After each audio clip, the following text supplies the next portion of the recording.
En aquel tiempo, al salir Jesús de la sinagoga, fue con Santiago y Juan a casa de Simón y Andrés. La suegra de Simón estaba en cama con fiebre y enseguida le avisaron a Jesús. Él se le acercó y tomándola de la mano, la levantó. En ese momento se le quita la fiebre y se puso a servirles.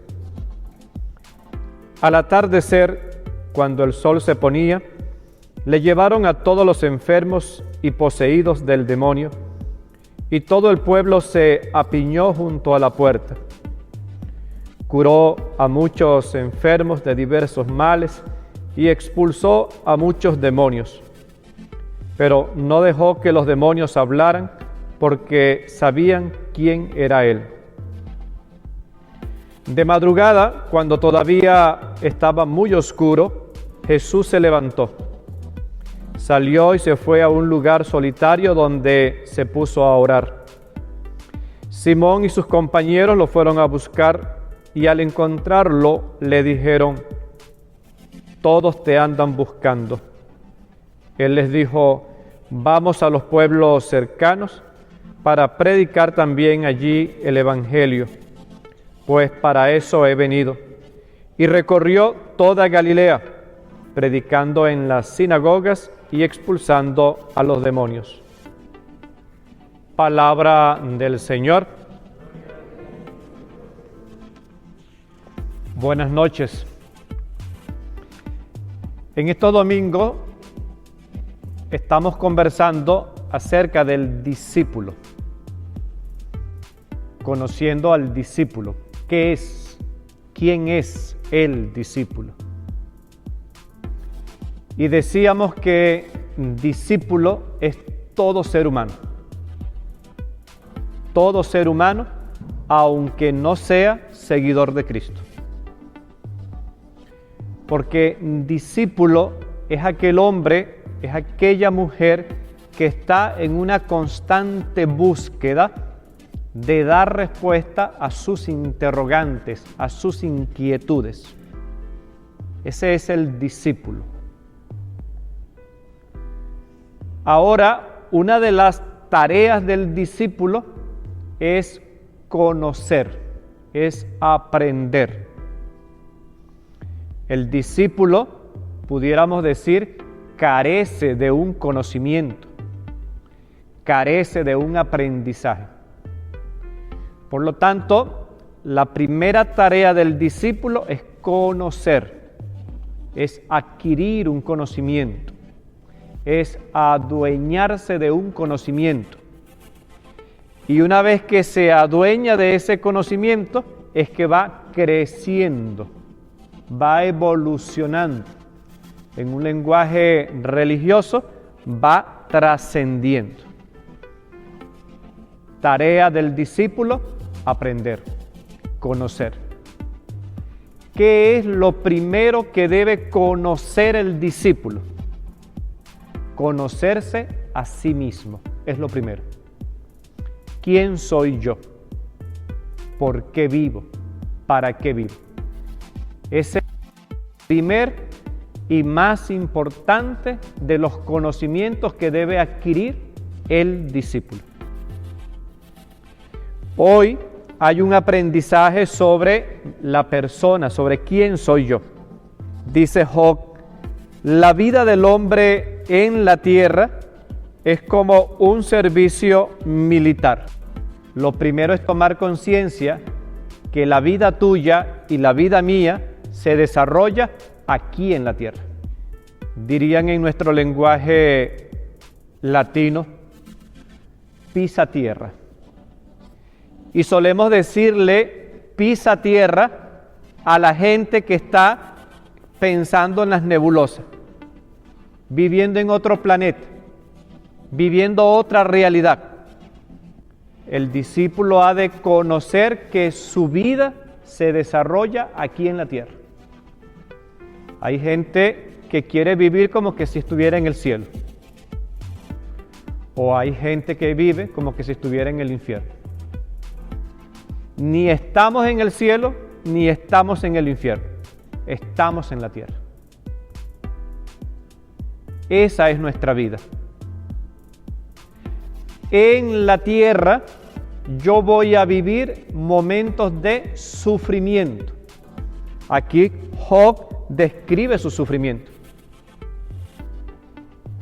La vida humana en algún momento va a vivir jornadas o temporadas de sufrimiento. Todos los que estamos aquí en algún momento vamos a sufrir. Y eso yo debo saberlo. Es propio de la naturaleza humana sufrir. Y cuando yo estoy viviendo el sufrimiento, me hago generalmente dos preguntas: el porqué del sufrimiento y el para qué del sufrimiento. El porqué, el origen, de dónde viene el sufrimiento, y el para qué, la finalidad del sufrimiento.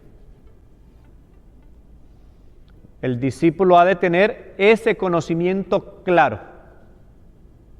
Me hago discípulo de Cristo y pienso que siguiendo a Cristo no voy a sufrir. Estás equivocado. Siguiendo a Cristo vas a sufrir. Yo creo firmemente en Dios y por eso creo que no voy a sufrir. Vas a morir de desencanto. Dice una canción en mi país: el que vive de ilusión muere de desengaño. Lo otro que ha de saber el discípulo, que es el caso de Job, cuando leemos la historia de Job, él viene de conversar con unos amigos. Él viene hablando con sus amigos de su sufrimiento y no consigue respuesta en sus compañeros, en todas las palabras, en todos los consejos que sus compañeros le dan, no consigue respuesta. Y es ahí donde en este capítulo de Job es donde él decide hablar con Dios. Y es ahí la enseñanza. En los momentos de dolor, en los momentos de sufrimiento, habla con Dios. Dirígete a Dios. Exprésale a Dios tus dolores y tus angustias. Es reconocer que quien me puede sacar del sufrimiento, quien me puede levantar del dolor, es Dios. Y vemos toda esta angustia de Job. Y vemos que una vez que se encuentra con Dios, la vida de Job se transforma. Job pensaba que se iba a morir. Y una vez que se encuentra con Dios, no se muere. Su vida se transforma y supera el sufrimiento. Por lo tanto, el sufrimiento se puede superar, el sufrimiento se supera en esta vida. Pero hay que dirigir nuestra conversación y nuestro diálogo hacia Dios en los momentos del sufrimiento. Y vean lo bonito del Salmo responsorial. El Salmo responsorial nos invita a la alabanza. Dice el Salmo: alabemos al Señor nuestro Dios. El padre Ignacio Larrañaga dice: la oración más poderosa es la oración de la alabanza. Por lo tanto, la liturgia le está diciendo al discípulo: conoce y ten en cuenta que vas a sufrir en esta vida. En los momentos de sufrimiento, eleva tu mirada a Dios, conversa con Dios y alaba a Dios. Y vean las estrofas del Salmo. ¿Por qué tengo que alabar a Dios? ¿Por qué en la hora del sufrimiento tengo que alabar a Dios? Y el Salmo dice: porque es hermoso y justo alabarle. Porque Él ha reconstruido a Jerusalén. El Señor sana los corazones quebrantados y venda las heridas. Tiende su mano a los humildes. Él puede contar el número de estrellas y llama a cada uno por su nombre. Grande es nuestro Dios, todo lo puede. Por eso voy a alabar a Dios. Él puede sanar las heridas de mi corazón. Él puede reconstruir mi vida. Él todo lo puede. Eso tiene que conocerlo el discípulo.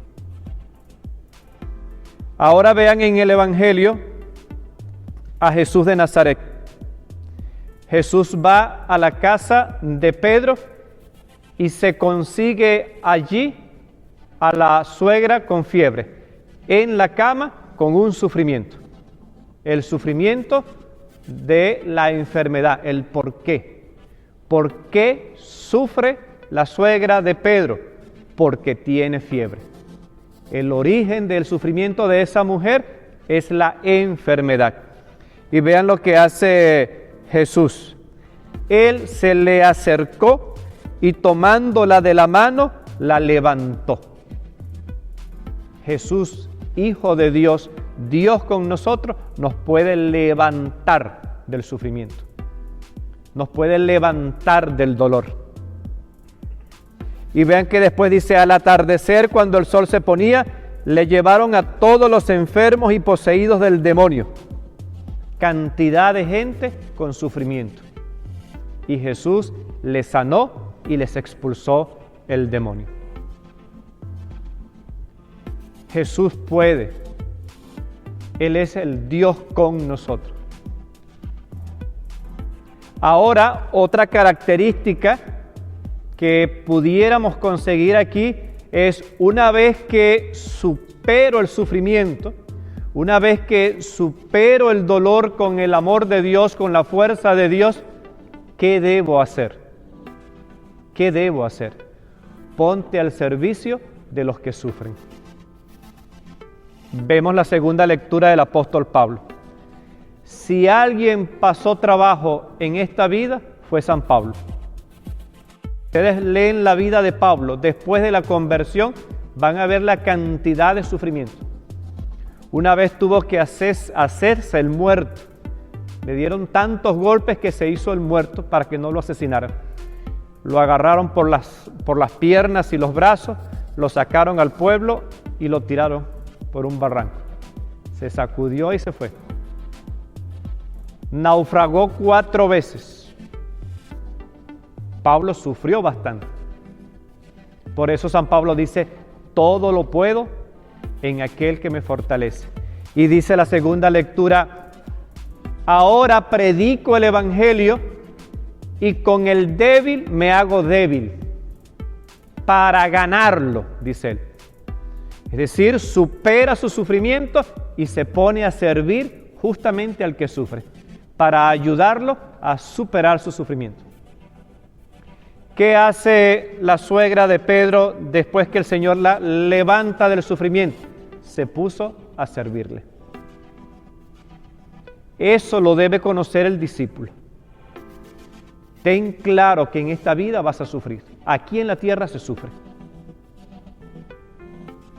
En los momentos de sufrimiento, conversa con Dios. Habla a Dios. ¿De qué manera? Alábalo. Alábalo y bendícelo, porque Él sana las heridas de tu corazón, porque Él te levanta. Y después que me levante, ¿qué debo hacer? Ponte a servir a los que están sufriendo. Eso debe aprenderlo el discípulo. Amén.